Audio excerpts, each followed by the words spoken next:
talked about all that is wrong. Let's look for some hope. It's not going to start with Lance McCullers, at least this season. We got news last week that Lance McCullers had surgery on his arm. So we wish him the best, and you should wish him the best as a fan because you're stuck with him. 5 years, $85 million. No Twitter. The Astros aren't going to eat that salary and cut him. No YouTube comment section. The Astros aren't going to designate him for assignment. He's not going to retire. He's here. He's every bit as disappointed that he can't play, so you better root for him to have a speedy recovery. Michael Brantley, we talked about a little earlier in the first topic. He's working his way back into shape, taking live BP on the field, which apparently is a big deal. I don't know. We saw him, doing rehab assignments down in AAA, and now we're celebrating that he's taking live BP on the field. But it's something to be optimistic about, and this team could desperately use a Michael Brantley on this team. Yordan Alvarez, probably still another month out, but certainly if this losing streak or this series of games here shows you anything, it's that they desperately need his bat in the lineup and how different they look without him in the lineup. Jose Urquidy reportedly threw 10 pitches off the mound, so maybe a month, who knows? But what you do know is that on deck for this team right now are the Mets, Dodgers, and Cardinals, all teams that have struggled. Now, granted, they're going to be looking at Houston the same way, with salivating in the same way that Houston looks at them and says, we need to eat during this stretch. The Astros have been in a stretch of games where we projected they would eat. They haven't eaten so far. They're starving. So what are the bright spots for all that we see that's wrong with it? When can we expect a turnaround based on these circumstances with the players coming back and based on the line or the stretch of games ahead of us? Well, sometimes things just turn because they turn. The ebb and flow of 162 games. That's not what you want to hang your hat on. That Yordan is going to be gone for about another month is a crusher because he's the very simple answer. It's one of the premier sluggers in the game. They weren't all that great as a lineup when Yordan was in there, but boy, that just punches such a hole in the lineup. So if you can stabilize with Yordan's health, if out of the All-Star break, Yordan and Altuve are both healthy the rest of the way.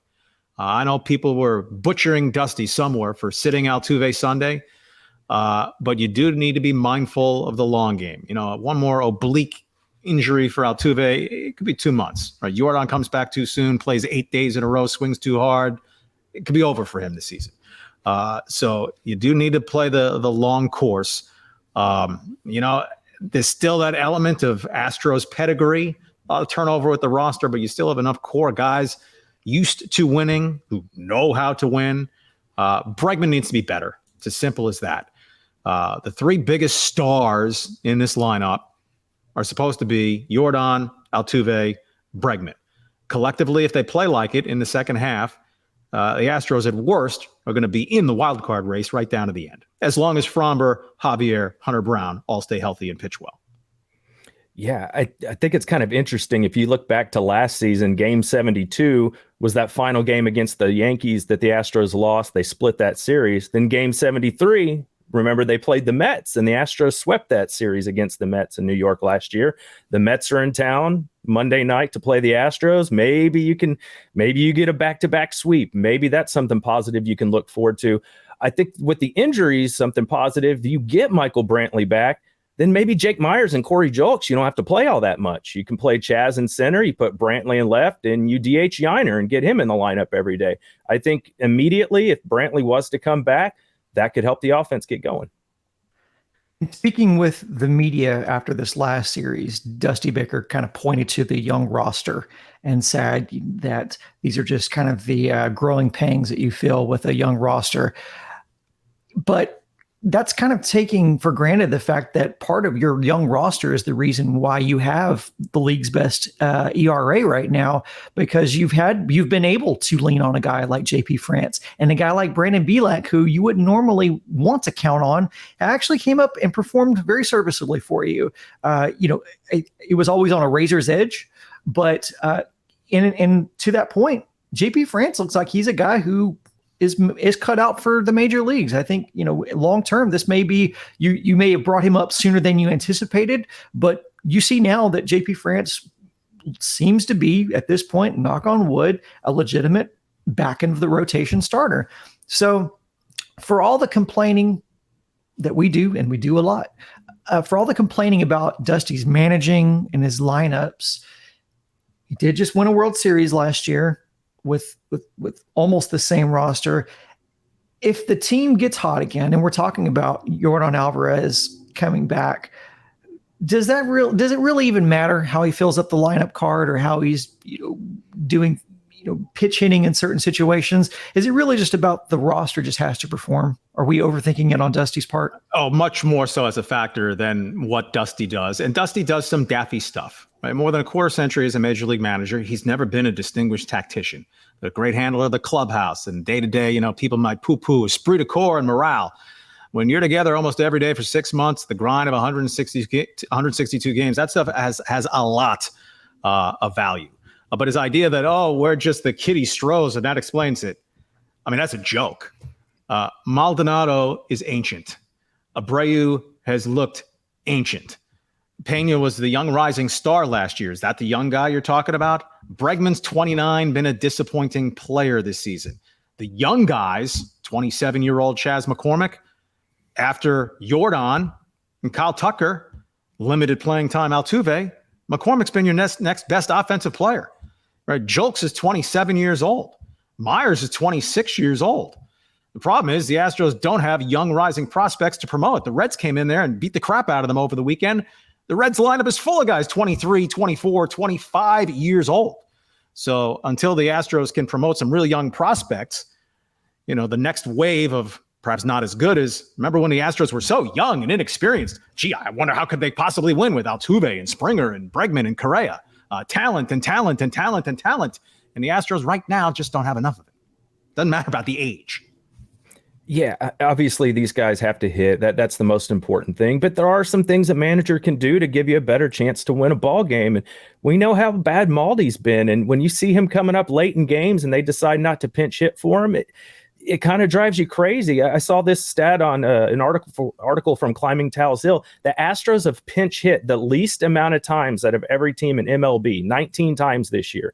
The league average is 44.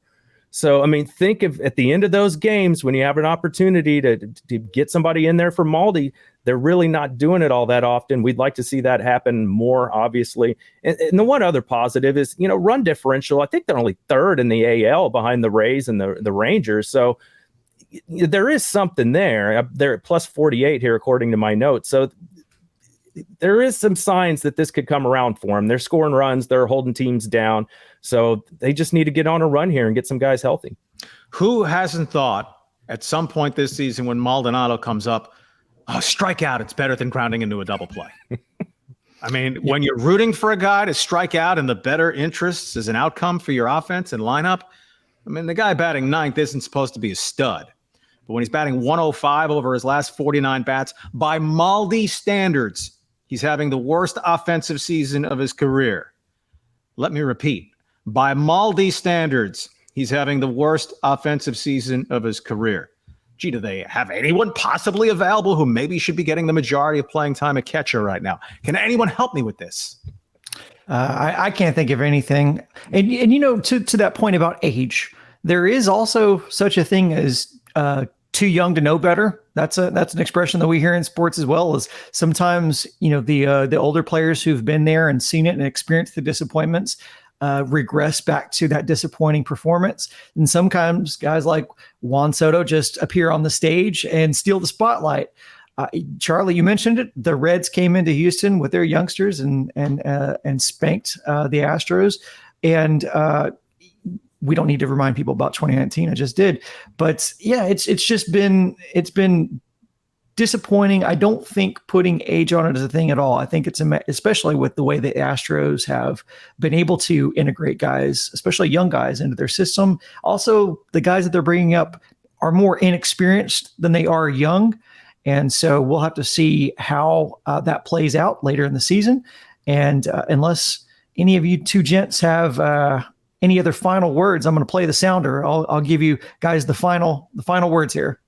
I'll just throw in that, hey, obviously the injuries, big problem, Jordan and Altuve, the time they've missed between them. But to say, well, if the Astros had been healthy, they'd just be rolling right along. Well, the Astros last year were remarkably healthy. So unless you're going to say last year was all about good luck, no, it's about depth and being able to overcome. But last year, right, McCullers joined him in August. Other than the Brantley injury, right, the Astros had 5 pitchers start like 145 of their 162 games. You're not going to have that health every year.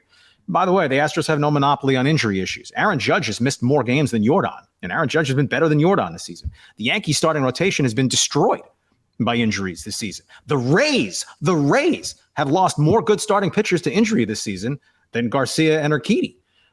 So you're either good enough to overcome, you can have a critical mass arise where, we're just not good enough anymore. Maybe that will be the epitaph for the 2023 Astros, but they're right in the thick of the fight. At minimum, a 5-team battle for the 3 wild card spots, or at least the last 2 wild card spots. The Orioles look pretty solid for 1 right now. But anyone letting go of the rope, silly. Still a majority of the season remains. Yeah, I'd just like to see Yiner play a little bit more. He's your best offensive hitting prospect. Corey Julks, nothing against him personally. It was a good story, but Yiner needs to be getting the opportunities here. And if he's not, and we know they're not going to just take Maldonado out of this equation. So Yiner's going to have to play a lot as a DH to go along with catching. And some of the guys are going to miss that playing time in turn. It needs to be guys like Corey Julks. He's a nice story, but he's not even at the top of your hitting prospects. Well, and you can't have a comeback story unless you have something to come back from. So this is the part they're going to have to make hay. And that's the bottom line, because Stone Cold said so. And guys, that brings us to the end of another episode of Stone Cold Stros. If you enjoyed the show, please be sure to give us a 5-star rating wherever you get your podcasts. Charlie, Josh, and I will catch you next week. But you don't have to wait that long to get your Houston sports fix. All you have to do is subscribe to Sports Map Houston on YouTube, and John Granado, Lance Zerline, and Josh Jordan will have you covered there. And remember, ESPN 97.5 and 92.5 FM has you covered on the radio dial in Houston. Thank you to producer Jack Brame for pushing the buttons, and thanks to everyone for listening. And until next time, go Stros.